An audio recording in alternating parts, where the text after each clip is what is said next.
Boa tarde, pode passar, mas...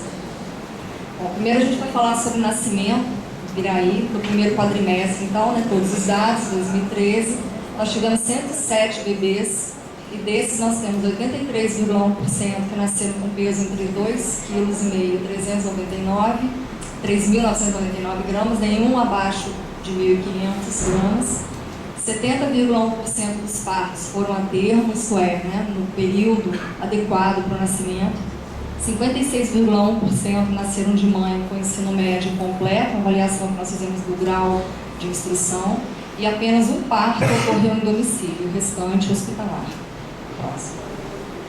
Ainda em nascidos vivos, fizemos um comparativo em percentual de partos cesáreos, Piraí, comparado à região Médio Paraíba.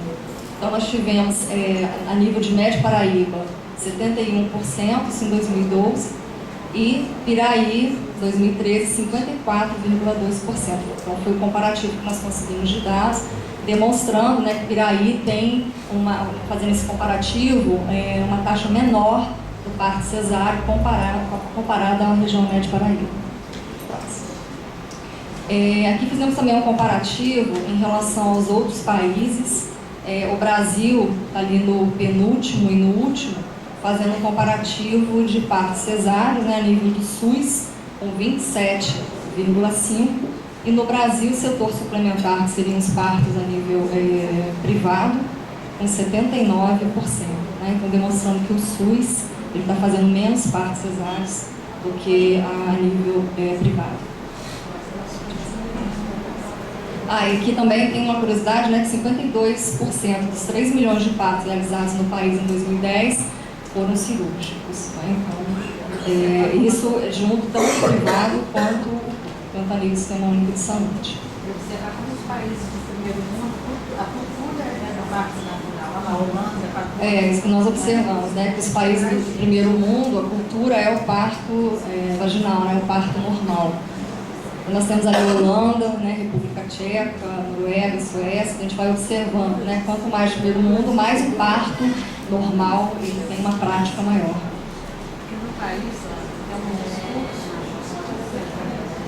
Porque no país, gente, tem um discurso que parto normal é para pobre, parto do SUS, parto normal é para pobre. Então a gente quer mostrar que não, né, que o parto normal aqui é saudável, né, o parto vaginal. Então a gente está mostrando por isso da política de trabalhar, a política de trabalhar o parto normal, e mostrando como os países, né, mais desenvolvidos, os países de primeiro mundo, investem nisso e vê lá como lá, Noruega, né, Holanda, Dinamarca, olha só, né, o quantitativo de parto, né, a incidência do parto cesáreo, né, que é o lado de lá, que é o cesáreo, não é isso?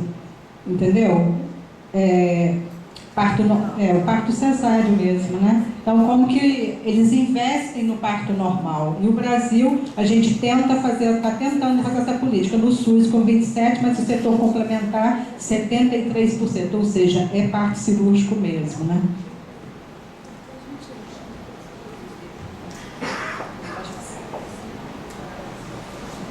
Aqui, como curiosidade também, em 2012, o SUS de Piraí atendeu 86,4% do total de partos, né? Então a maioria dos residentes.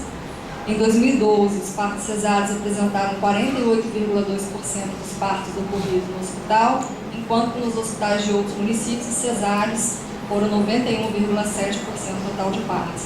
Como curiosidade, todos os residentes, né, nascendo aqui no município ou fora do município, nós temos informações sobre esses partos. Então, a maioria, né, dos partos que ocorrem aqui dentro, né, do nosso hospital, tem o parto normal, sendo que quando nós temos nossas mulheres que vão para outros municípios, a grande maioria parto cesáreo. E em 2013 a gente não teve retroalimentação. O que significa? De mulheres, né, que são nossas aqui residentes, que tiveram seus filhos em outros municípios, essas declarações de nascidos vivos ainda não vieram para a gente. Então, por isso que 100% dos partos cuidados ocorreram no município. Então, faltam ainda essas mulheres que tiveram parto em outro município chegarem essas informações para nós. Fizemos um comparativo em percentual de parto em mães com mais de 7 consultas de pré-natal, que é o adequado. Então, fizemos um comparativo também do Médio Paraíba, 76,12% das gestantes fizeram 7 consultas e mais, sendo que no nosso município, 87% das nossas gestantes realizaram 7 consultas e mais de pré-natal. Em relação à sífilis congênita, né, que é um grande desafio da saúde pública, a sífilis ela tem transmissão por contato sexual ou por transmissão vertical, que é de mãe para filho. Para isso, a gestante ela tem que estar infectada, contaminada. É um tipo de ação que a gente faz de acompanhamento dessa gestante através do exame, né, que tem o VDRL que já é de rotina. O risco, né, de sequelas desse bebê, que tem a transmissão, né, para esse feto. Então, no período que ele está em crescimento, então tem uma série de sequelas. A sífilis congênita, né, que é essa doença transmitida da mãe para o filho, ela é uma doença sentinela, que significa que é uma doença que, quando ela acontece ou ela está em descontrole, significa que provavelmente tem alguma questão de estrutura falha, né, que a gente tem que investigar. No primeiro quadrimestre, nós não tivemos caso de sífilis congênita. Por quê? Boa cobertura de pré-natal, né, a gente tem esse resultado. Testagem oportuna de gestantes e parceiros com a captação precoce do pré-natal. Nós realizamos 154 exames de VDRL nos 3 primeiros meses do ano. Então, daí dá para a gente captar essa gestante, porque a gente tem que identificar a gestante que ela pode ter a sífilis, mas nós temos que tratar essa gestante para evitar que ocorra o nascimento de um bebê com sífilis. Oferta de um tratamento adequado para o casal grávido. Então, a gente não vai somente tratar e acompanhar a gestante, mas também o seu parceiro. De imunização, né, da vacinação, nós temos a cobertura vacinal de influenza, que é a vacina contra a gripe, no grupo de idosos. A meta de vacinação de 80% desses idosos vacinados. Ali nós fizemos por unidade de saúde, né, sendo a meta de 80%. Iraí, nós fechamos com 74%. Essa campanha ela ainda está em andamento, né? Ela não fechou, tá, gente? É um grupo que nós estamos observando até a nível nacional a dificuldade de captação por períodos, né, do outono, que acaba que as pessoas se resfriam e confundem gripe com resfriado. Tem populações que acham que se vacinarem vão gripar, né, e pioram essa gripe. Então tem algumas conversas, né, acreditam em algumas situações que a gente sabe que não são verdadeiras. Então as unidades estão captando casa a casa, sensibilizando, né, a gente através da divulgação de rádio, tentando captar o máximo possível. Então, por unidade de saúde, a gente tem ali já uma noção, né, a gente não fechou ainda essa cobertura, mas dá para a gente observar ali. Então, nós temos a Rosal, atingiu 81%, Jaqueira 36%, Cacaria 90%, Ponte 79%, quase, né? Santanésia 83%. Então, o município, ele encerra nesse período com 74%, mas lembrando que nós ainda estamos vacinando. Continuando a imunização contra a influenza ainda, contra a gripe, em crianças entre 6 meses a 2 anos incompletos, com as crianças de 1 ano a 11 meses, 29 dias, tem a indicação de tomar essa vacina. Também a meta continua 80%. Então nós temos ali Centro com 94%, a Rosal 98%, Jaqueira 90%, Cacaria 83%, Santanésia 96% e o município tem a cobertura geral de 81%. Também continuamos vacinando nesse grupo.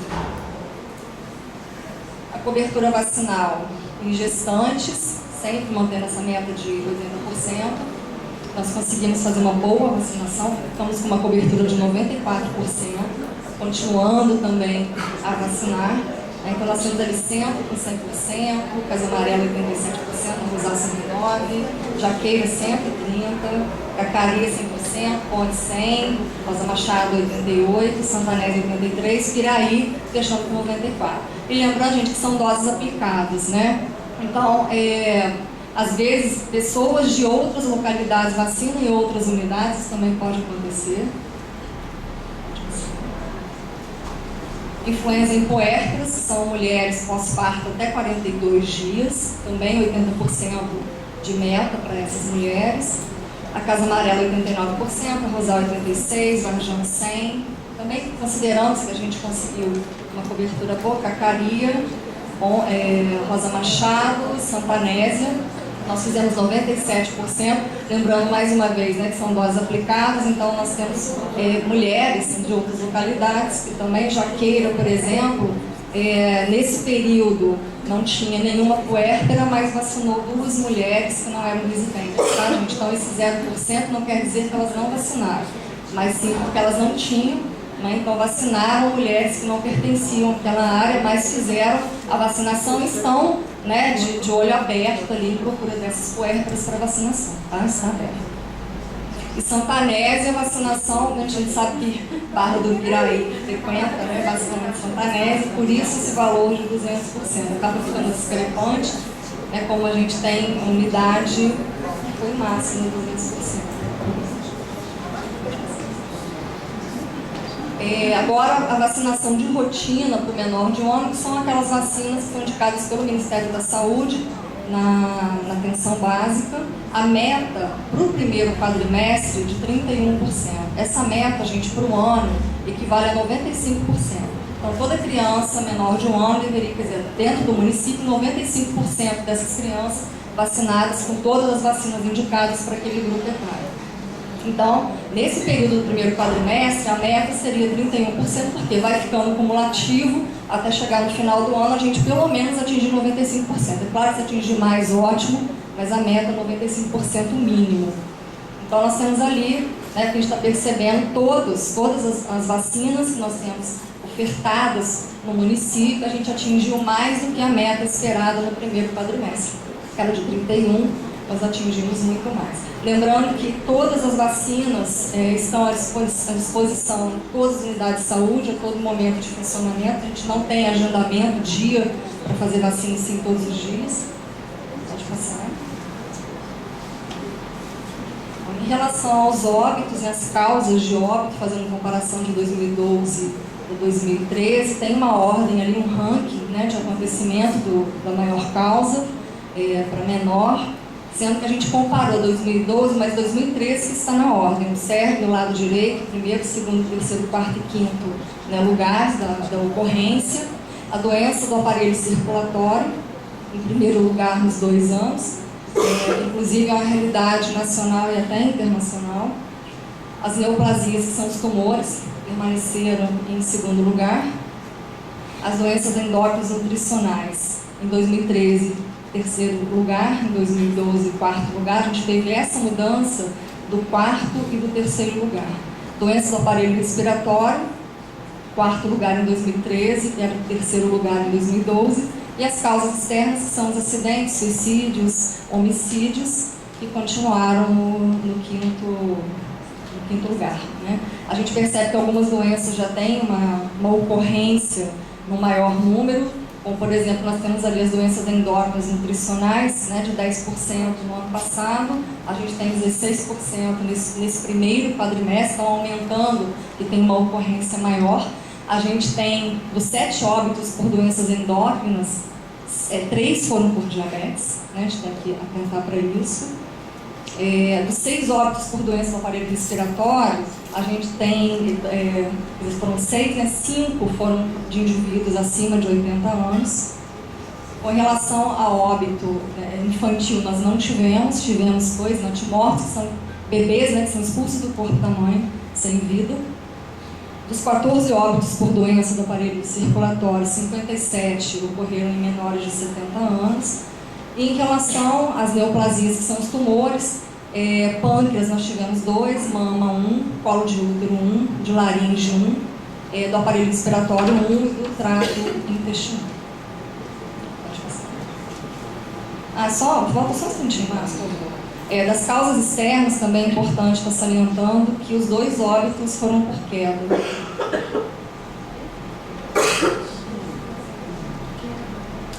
Em relação à morte materna. Como rotina, o Brasil, o Ministério da Saúde, estabelece que todo óbito de mulheres em idade fértil ele deve ser investigado. Por quê? Existe um item na declaração de óbito que pergunta se aquela mulher estava grávida, né, se aquele óbito aconteceu no período da gestação até o puerpério, né, até o período pós-parto. E nem sempre esse dado ele é bem preenchido. Então, o Ministério da Saúde elegeu essa ação para que toda mulher que morre entre 10 a 49 anos de idade, que esse óbito seja investigado justamente para a gente identificar se é um óbito materno oculto, né, que é o óbito que acontece nesse período, né, da gestação até o puerpério. Então, no primeiro quadrimestre de 2013, assim como no ano de 2012, não houve casos de morte materna em Piraí, e nós fizemos a investigação. A meta é investigar 100% dos óbitos em mulheres em idade fértil, de 10 a 49 anos. Nós tivemos 4 óbitos e 100% desses óbitos foram investigados. Então, a gente seguramente, nós não tivemos o óbito materno pós-investigação, e essa vigilância que a unidade de saúde da família, ela faz, e a gente em parceria também com o hospital. Existe um comitê de investigação, né, que tem uma equipe multidisciplinar, que a gente também faz essa investigação, e como meta do milênio, melhorar a saúde materna, e que a gente está atendendo a essa meta. Em relação à hanseníase e tuberculose, para quem não sabe, hanseníase é a lepra, né, que dá-se o nome de hanseníase. Que o Brasil, inclusive, é o único país, né, que mudou o nome da lepra para hanseníase. Nós temos número de pacientes tuberculose, 8 casos. Em tratamento, continuamos com 3 casos. Curamos 4 casos e houve um abandono. E de hanseníase, 4 casos de hanseníase, 1 em tratamento, 3 nós obtivemos cura e não houve abandono de hanseníase. Essas ações elas são descentralizadas para a unidade de saúde da família, né, captação desses casos, acompanhamento, tratamento, e há um programa central da Secretaria de Saúde, como assessoria, acompanhamento dos indicadores, dos dados. Então, nós não tivemos casos de hanseníase em menores de 15 anos também, que é um bom dado, apesar da gente estar em busca ativa a todo momento. E tem até a orientação da Organização Mundial da Saúde, que quando a gente identifica uma criança com hanseníase, a gente pode rastrear que nós temos adultos transmitindo por perto, né? Então é um indicador importante para que a gente faça vigilância.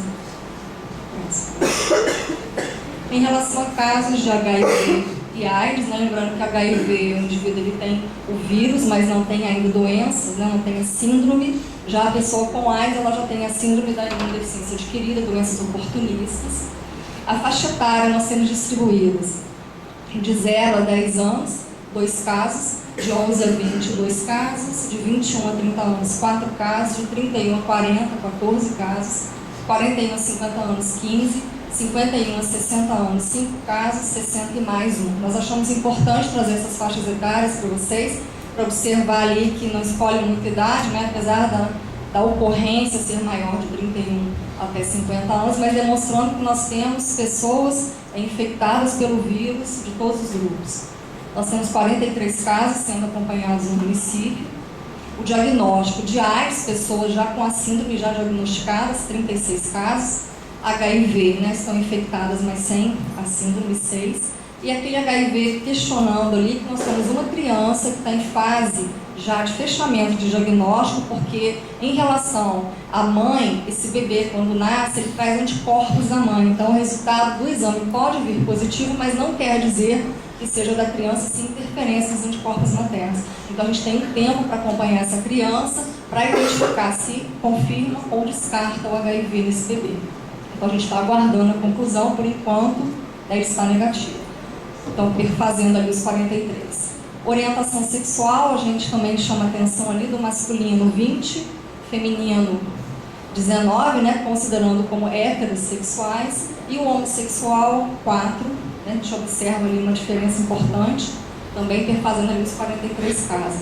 Então, chama atenção, né, que acaba que o olhar da gente como sexual é mais infectado e a gente está vendo que não é uma realidade.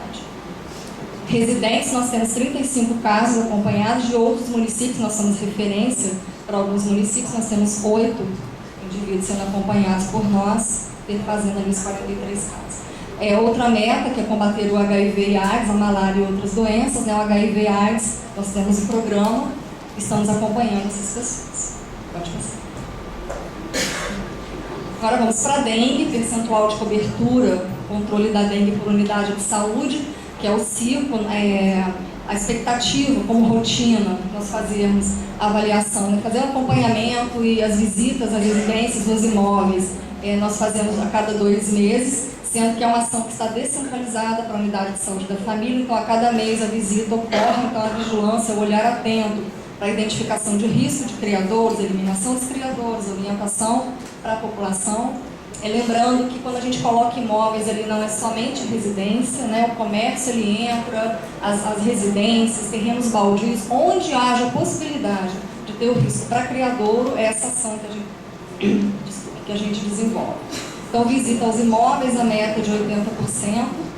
Então, nós temos ali os valores, né, percentuais. Unidades que estão, né, conseguindo fazer bastante visitas, como Ribeirão das Lajes, a 90%. Santanésio, 87%, Serra do Matoso, 100%. Então, a gente precisa de avançar mais um pouco nessa questão da visita.